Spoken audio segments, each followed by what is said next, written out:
ఇప్పుడు నేను ఆలోచన చేశానండి. ఆ ఆలోచన తరంగాలుగా బయటకు వచ్చేసి తిరుగుతూ ఉంది. కనపడుతున్నాయా ఆలోచనల తరంగాలు? వినపడుతున్నాయా? మన చుట్టూనే తిరుగుతున్నాయి నా ఆలోచన. నేను మాట్లాడుతున్నాను, ఆ మాటలు కూడా అయస్కాంత తరంగాలు, ఆలోచనలు కానీ మాటలు కానీ విద్యుత్ అయస్కాంత తరంగాల రూపంలో సిగ్నల్గా బయటికి పోతాయి. నా మాటల తరంగాలు వినపడుతున్నాయా? లేదు, వినపడుతున్నాయి. మాటలు వినిపిస్తున్నాయి. కనపడుతున్నాయా? కనపడలేదు. తరంగాలు కనపడవు. ఆలోచనలు కనపడవు, వినపడవు. మాటలు కనపడవు, వినపడతాయి. కానీ ఇవి రెండు బయటకు వచ్చి చేసే పని ఏంటంటే నా జీవితాన్ని నడిపిస్తున్నాయి. నా ఆలోచనలు, నా మాటలే నా జీవితము. ఇదే యద్భావం తద్భావం. నా లోపల నుంచి చిన్న పటానికి ఇంతంత ఆలోచన బయటకు వచ్చింది. అది తిరుగుతూ తిరుగుతూ తిరుగుతూ పెరుగుతూ పెరుగుతూ ఫుట్బాల్ అంత అయిపోయింది. ఎందుకోసం పెరుగుద్ది అంటే అయస్కాంతానికి ఏ గుణం ఉంటుంది? అయస్కాంతానికి లాక్కునే గుణం ఉంటుందా? అంటే ఆకర్షణ గుణం. అది తన చుట్టూ ఉన్న సేమ్ టు సేమ్ ఎనర్జీని తీసుకొని ఫుట్బాల్ అంతా అయిపోయి తిరిగి ఎక్కడి నుంచి అంటే గోడ కొట్టిన బంతిలాగా మన దగ్గరికి వస్తుంది. మన లోపల నుంచి వచ్చినప్పుడు చిన్న పటాని గింజ ఉంటుంది, బయటికి వెళ్ళి ఫుట్బాల్ అంతా అయింది, తిరిగి గోడ కొట్టిన బంతిలాగా మన లోపలికి వచ్చి మన జీవితాన్ని నడిపిస్తుంటుంది. ఇదే యద్భావం. దీని గురించి ఒక ఉదాహరణతో చెప్తే మీ అందరికి బాగా అర్థం అవుతుంది. ఇప్పుడు మన ఇంటి పక్కన పిన్ని గారు ఉన్నారు. నిన్నటి వరకు బాగా సార్ తర్వాత ధ్యానం చేద్దాం వినండి క్లాసు అయ్యా, తర్వాత కళ్ళు మూద్దాం, మాకు కూడా కళ్ళు మూతలు పడుతున్నాయి, క్లాస్ వినండి చెప్పేటప్పుడు మళ్ళీ ప్రశ్నలు వేస్తాను అందుకని. ఇప్పుడు మన ఇంటి పక్కన పిన్ని గారు ఉన్నారు. నిన్నటి వరకు బాగా తిరుగుతున్నారు. ఉన్నట్టుండి పిన్ని గారికి మోకాళ్ళ నొప్పులు వచ్చినాయి. పక్కింటి ఆవిడ వచ్చింది, పిన్ని గారు బాగున్నారా అని అడిగింది. ఏం చెప్తుందండి పిన్ని గారు? ఏదుంటే చెప్పుకుంటారుగా. ఏముందమ్మా, నిన్నటి వరకు బాగున్నాను, మోకాళ్ళ నొప్పులు అసలు నడవలేకుండా ఉన్నాను అంట.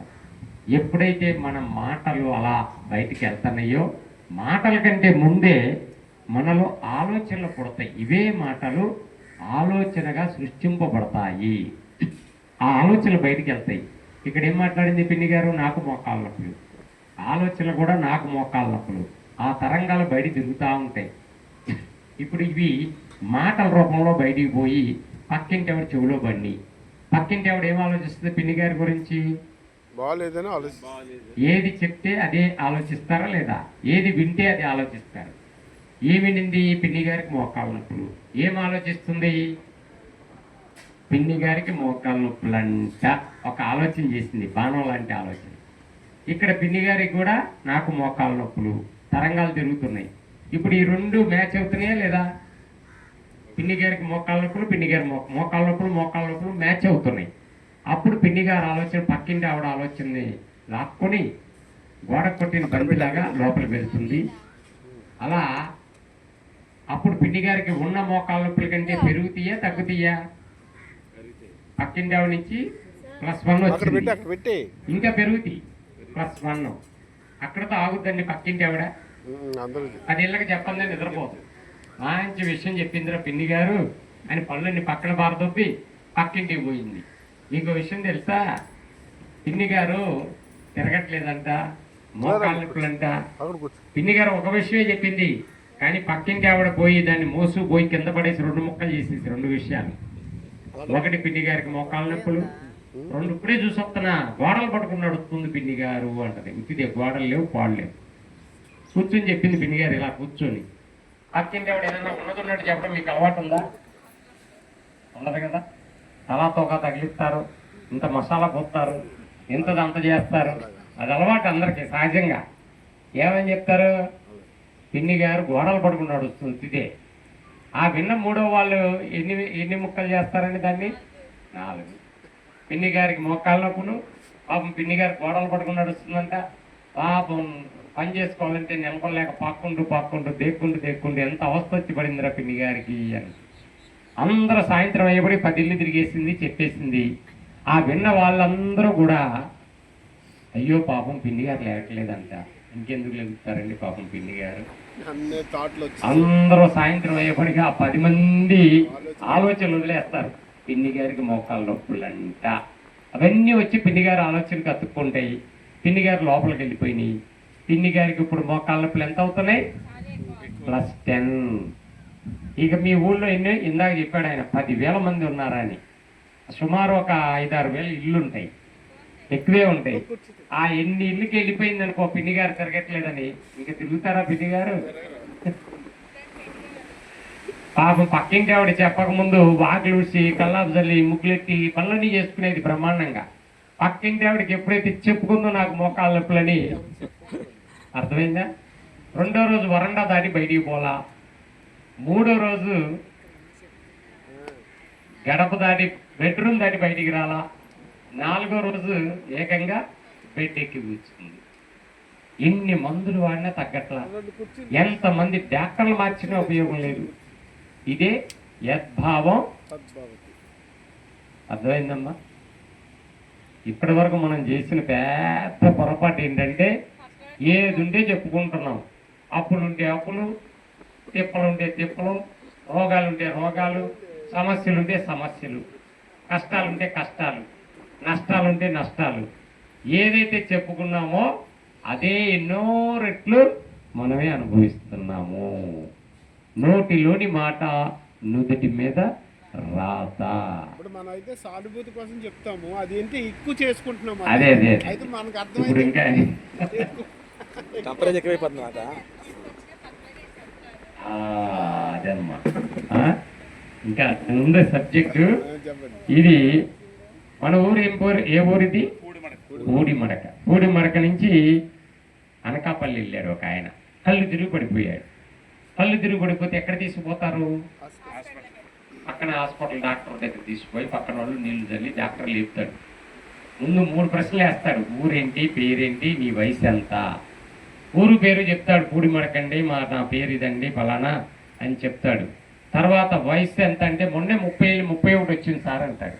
అయితే అర్జెంటుగా ఉండి నీకు టెస్ట్ చేయాలని కాస్త బ్లడ్ టెస్ట్ చేసి తీయటి కబురు, తీయటి రోగం గురించి తీయగా చెవులో వేస్తాడు.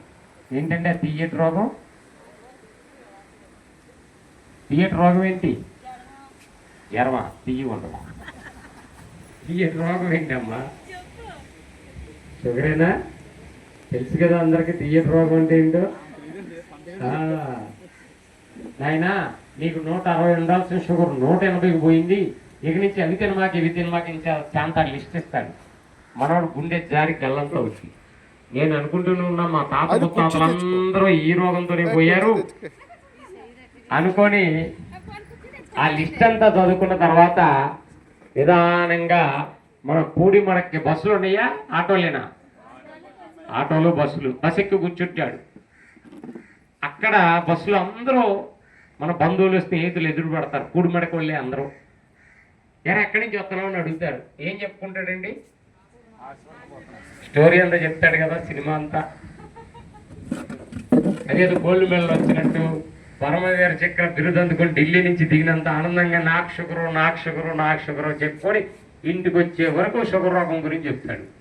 ఎంత అవుతుందండి షుగరు అప్పుడు? డాక్టర్ దగ్గర 180, ఇంటికి వచ్చేటప్పటికి 360. డాక్టర్ దగ్గర ట్యాబ్లెట్లతో మొదలైంది, ఇంటికి వచ్చేటప్పటికి సూది మందు, ఇన్సులిన్ ఇంజక్షన్ స్థాయికి మన షుగర్ పెరుగుతుంది. ఇదే యద్భావం తద్భవతి. చూసారా? మనం ఎవరైనా ఇంటికి వెళ్తాం, ఫస్ట్ మంచినీళ్ళు ఇస్తారు.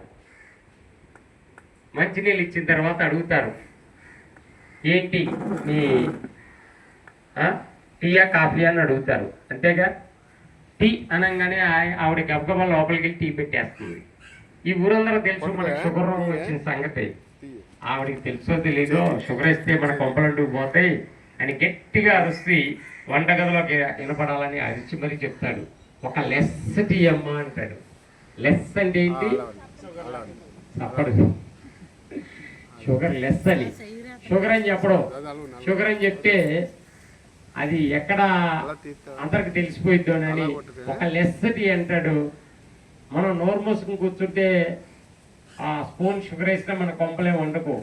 నోరు తెరిచి లెస్ టీ అన్న పాపానికి అక్కడ ఉన్న 10 మంది అందరికి తెలిసిపోయిందే లేదా, వీడికి షుగర్ ఉంది అందుకనే షుగర్ వద్దన్నాడు. అవునా కదా? మరి ఎందుకంటే ఆ షుగరు వేసుకొని తాగితే గనక కళ్ళు తిరిగి పడిపోతే నన్నెవరు తీసుకుపోతారని గట్టిగా చెప్తాడు లెస్ టీ అని. ఏమవుతుంది, పక్కన ఉన్న 10 మంది ఫ్రీగా డంప్ చేసేస్తారు మన బాడీలోకి షుగరు. రేషన్ కార్డు అడగరు, ఆధార్ కార్డు అడగరు, డబ్బులు అస్సలు అడగరు. కేజీలు షుగర్ మన బాడీలో నింపేస్తారు. ఎవరికైనా కాళ్ళ నొప్పులు ఉన్నాయి? ఇక్కడ కాళ్ళ నొప్పులు చెప్పుకున్నారా?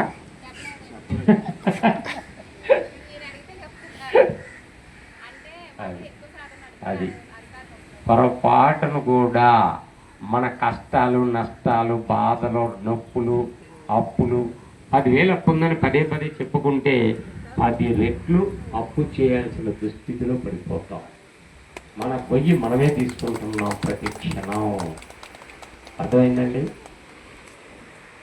ఇప్పుడు ఈ క్లాస్ వినింది, పక్కింటి ఆవిడ ఇద్దరు వచ్చి వినేవాళ్ళు. పిన్ని గారు మంచం ఎక్కారు, పక్కింటి ఆవిడ వచ్చింది, క్లాస్ వినింది. అయ్యో పిన్ని గారు ఎందుకు మూలపడ్డారో అర్థమైపోయి పోతా దారిలో పిన్ని గారి ఇంటికి వెళ్ళి పిన్ని గారికి చెప్పింది. ఈ స్టోరీ అంతా చెప్పింది. ఇప్పుడు చెప్పింది కదా, పిన్ని గారికి బాగా అర్థమైంది.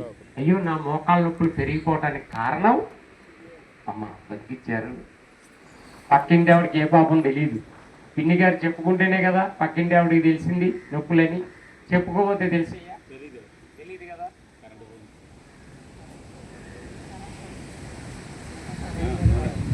హలో, వచ్చింది బ్యాటరీలా? ఓకే, అర్థమైందమ్మా. పక్కింటి ఆవిడకి ఏ పాపం తెలీదు, పిన్ని గారు చెప్పుకోబట్టే సరే కదా. ఎందుకు నొప్పులు పెరిగిపోయినాయో అర్థమైపోయింది, అలా నొప్పులు ఎట్లా తగ్గించుకోవాలో అర్థమైపోయింది. సరే 4 రోజుల కోసం చూసింది, టైం కోసం. మళ్ళీ ఈ వీధులన్నీ పూర్తి చేసేసింది. పక్కింటి ఆవిడ ఆంజనేయులు లంకాదహనం చేసినట్టు అందరికీ చెప్పేసింది, పిన్ని గారు లేట్లేదు. సరే 4వ రోజు వచ్చింది మళ్ళీ. ఇంకా పక్క వీధులు కూడా ఉన్నాయి. ఈ ఊరు పక్కన ఏముందండి, ఈ ఊరు నావుపాలెం. అక్కడ కూడా మన వాళ్ళు ఉన్నారు, బంధువులు. వాళ్ళకు కూడా పోయి చెప్పొద్దాం పిన్ని గారు తిరగట్లేదని అది బయలుదేరి వచ్చింది. ఈసారి పిన్ని గారు ఎలా ఉన్నారో అప్డేట్ చూసుకొని వెళ్దాం పిన్ని గారిని అని మళ్ళీ వచ్చి పలకరించింది. పిన్ని గారు బాగున్నారా? ఇప్పుడు ఏం చెప్పుద్దండి పిన్ని గారు? బాగున్నారా అని అడిగింది రెండోసారి. ఇప్పుడు పిన్ని గారు ఏం చెప్తారు? అబ్బా మీకు బాగా అర్థమైందమ్మా స్టోరీ, అర్థమైందా? ఎందుకంటే ఇంతకుముందు బాగోలేదని చెప్తే ఏమైపోయింది, కుదేలైంది. ఇప్పుడు నేను చాలా బాగున్నానమ్మా అంది, ఉత్తిదే నొప్పులు ఉన్నాయి. ఇప్పుడు ఎప్పుడైతే పిన్ని గారి నోట్లో నుంచి నేను బాగున్నాననే మాటలు బయటకు వెళ్ళియో, పిన్ని గారి ఆలోచనలు కూడా నేను బాగున్నాను అని బయటకు వచ్చి తిరుగుతూ ఉంటాయి. ఇప్పుడు ఈ మాటలు పోయి పక్కింటి ఆవిడ చెవిలో పడి, పక్కింటి ఆవిడ ఏం ఆలోచిస్తుంది పిన్ని గారి గురించి? పిన్ని గారు బాగా తిరుగుతున్నారు, బాగున్నారంట. ఇప్పుడు ఈ 2 మ్యాచ్ అవుతున్నాయా లేవా? పిన్ని గారి ఆలోచన